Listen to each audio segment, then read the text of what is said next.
एक बार कामदेव और घूमता हुआ जा रहा था, बोल रहा था कि मैं विश्व विजयी हूं, मैंने सब पे विजय प्राप्त कर रखी है। कामदेव अवमान में और अपनी बहाव को खोल के जा रहा था। मार्ग में मिल गए देव ऋषि नारद। नारद से बोले बाबा देखो, मैं काम हूं और मैंने अपने सब पे पूरे संसार में विजय प्राप्त कर रखी। बोले ना, बोले क्या मतलब? मैंने किसी को नहीं छोड़ा, मैंने ब्रह्मा को नहीं छोड़ा, मैंने विष्णु को नहीं छोड़ा, मैंने शिव को नहीं छोड़ा, मैंने इंद्र को नहीं छोड़ा, मैंने कुबेर को नहीं छोड़ा, अरे मैंने देवों को नहीं छोड़ा, मनुष्यों को नहीं छोड़ा, यक्षों को नहीं छोड़ा, ऋषियों को नहीं छोड़ा। तो बोले सबकी बात छोड़ दे, एक काम, अब तू जिसे जीत ले तो तू विश्व विजयी हो। कौन है? देखिए यहां से रास प्रारंभ हो जाता है और रास में चाहिए गोपी भाव, भगवान को समर्पण भाव। समझने की बात है, रास में गोपी भाव और ब्रज में गोपी भाव ये गीत है। श्याम सुंदर की लीला को मन में ऐसा सजाओ मानो साक्षात प्रिया प्रीतम हमारी सन्मुख है। प्रिया प्रीतम लाल हम उनकी सेवा करना जैसे मुझे गोपियों ने करी। कहते हैं जैसे भगवान कृष्ण अपने नंद महल में घूम रहे थे तो देव ऋषि की नारद के कहने से और कामदेव कन्हैया में विजय प्राप्त करने के लिए चले आए और कन्हैया से बोले एक कृष्ण, हमने सब पे विजय कर रखी है, हमसे युद्ध करो। हमारे श्याम सुंदर बोले कामदेव कैसा युद्ध करोगे? युद्ध दो प्रकार का होता है। युद्ध दो तरीका का होता है। एक युद्ध तो है किलेबंदी का, एक तो है किलेबंदी का और एक है मैदान का। मैदान का और किलेबंदी का युद्ध है, दो युद्ध है। कौन सा करना चाहता? कामदेव बोला अरे मुझे तो युद्ध ही पता है। केशव, एक कृष्ण, ये किलेबंदी का कौन सा और मैदान का कौन सा? नंद नंदन भगवान श्री कृष्ण बोले एक काम देख, किलेबंदी का युद्ध तो ये है कि मैं एक आसन लगा के बैठ जाऊंगा, मैं समाधि लगाऊंगा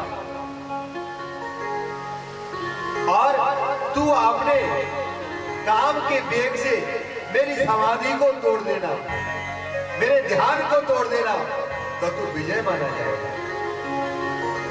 और बोले महाराज मैदान का? बोले मैदान का युद्ध ये है कि मैं अकेला होऊंगा और मेरे पास में मेरे गलवैया देते हुए अनेकों ब्रज स्त्रियां होंगी। कामदेव बोलो समाधि में बैठ गए और बैठने के बाद में ध्यान लग गया। ध्यान तो होता ही ऐसा है, ध्यान में कौन जा रहा है कौन आ रहा है पता नहीं रहता है। ध्यान करने वाले को, ध्यायक को ये पता नहीं रहता कौन जा रहा है कौन आ रहा है। एक बार एक स्त्री अपने पति से मिलने जा रही थी। जैसे कि उस स्त्री का पति एक स्थान से दूसरे स्थान जा रहा था, बीच में मार्ग उसका था और उसे जाना जरूरी था, इसलिए उस स्त्री ने विचार किया। बोले वर्षों हो गई और वर्षों में भी पति जा रहे हैं तो शहर से बाहर जा रहे हैं, क्यों ना मैं मिलके आऊं। तो उस स्त्री को ठीक 3 बजे जाना था अपने पति से मिलने के लिए। और 3 बजे ही महाराज ट्रेन आने वाली थी स्टेशन पे, और ट्रेन पे उसका पति उसी ट्रेन में आ रहा था 3 बजे, तो उससे मिलने के लिए गई स्टेशन। तो मार्ग में एक मौलवी जी चादर बिछा के, चटाई बिछा के और नमाज पढ़ रहे हैं। तो उसी समय वो स्त्री उसकी चादर खो के निकली। उसे लग रहा था कि 3 बजने वाले हैं, कहीं गाड़ी नहीं निकल जाए, अपने पति से मिलने के लिए जा रहे हैं। मौलवी जी की चादर पे हो गए, वो स्त्री निकल गई अपने पति से मिलने के लिए। मौलवी जी ने कहा, बोला अगर ये मुझे दोबारा मिल जाए ना तो इसे समझाऊंगा, इसे ज्ञान दूंगा कि जब कोई भजन कर रहा तो उसके आसन पे होके नहीं निकलना चाहिए, उसके आसन पे पैर नहीं रखना चाहिए। वो स्त्री अपने पति से मिलके बड़ी प्रसन्न मुद्रा में आ रही थी। मौलवी जी की इबादत पूरी हुई, नमाज पूरी हुई, चटाई मोड़ के चलने लगे। जैसे ही चलने वाले थे कि वो स्त्री दिखाई दे गई। मौलवी जी बोले सुन इधर आ। अरे तुझे इतना भी ज्ञान नहीं है? कोई भजन करता है तो उसके आसन पे होकर नहीं निकलते हैं? बोले भजन करते हैं। अरे बोले मैं अपने खुदा की इबादत कर रहा था। बोले आप जगतपति का ध्यान कर रहे थे और मौलवी जी मुझे देख रहे थे।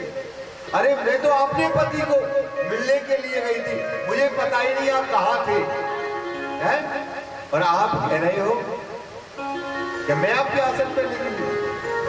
मैं अपने पति से मिलने के लिए गई तो मुझे आप दिखाई नहीं दिए, और आप तो जगतपति से मिल रहे थे तो संसार दिखाई दे रहा है।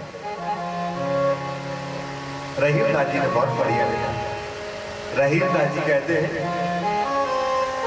मैं नर राजी नालक तुम कतिल खा सुजान, पढ़े कुरान मोरा भया तेजा छोड़ रहीमा।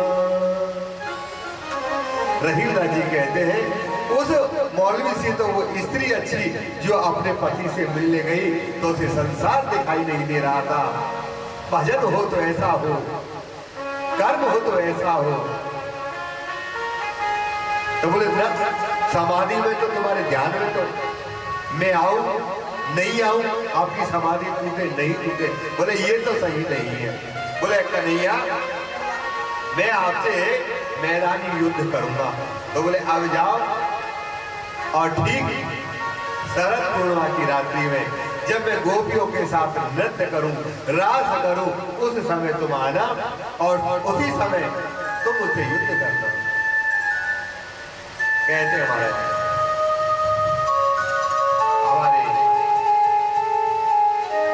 श्री सुखदेव जी महाराज कि भगवान ने बंसी बजाई, और जैसी बंसी बजी उस बंसी की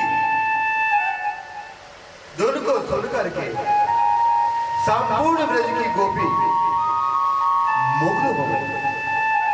जा जाने बंसी सुनी, जा जाके कान में बंसी की धुन गई।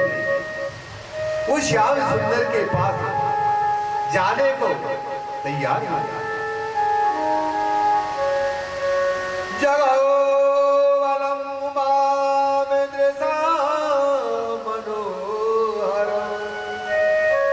बंसी ने उनका मन हर लिया। मानो बंसी कह रही है कि गोपियों तुम चलो, श्याम सुंदर के पास चलो, जहां बंसी बज रही है वहां चलो, छोड़ दो संसार। सभी गोपी भगवान की उस बंसी को सुन करके रात्रि के समय और सीधी चली आई यमुना के पावन तट पर, यमुना के पुल पर, जहां हमारे श्याम सुंदर एक कदम के वृक्ष के नीचे तिरछी टेढ़े मुकुट और तिरछे खड़े अपने अधरों में मुरली को धर के बजा रहे। और उसी समय सबरी गोपियों ने आके कन्हैया को घेर लिया।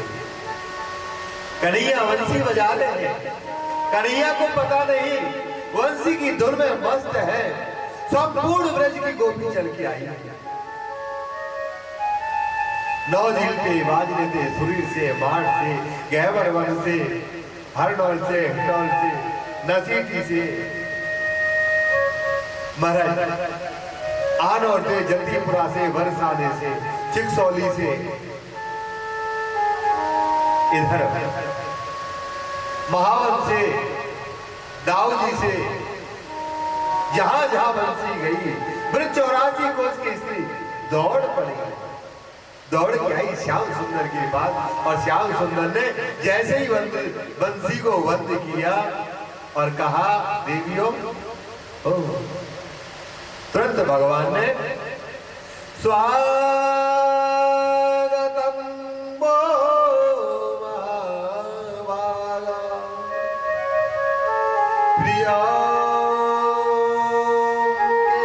के करवाना प्रजा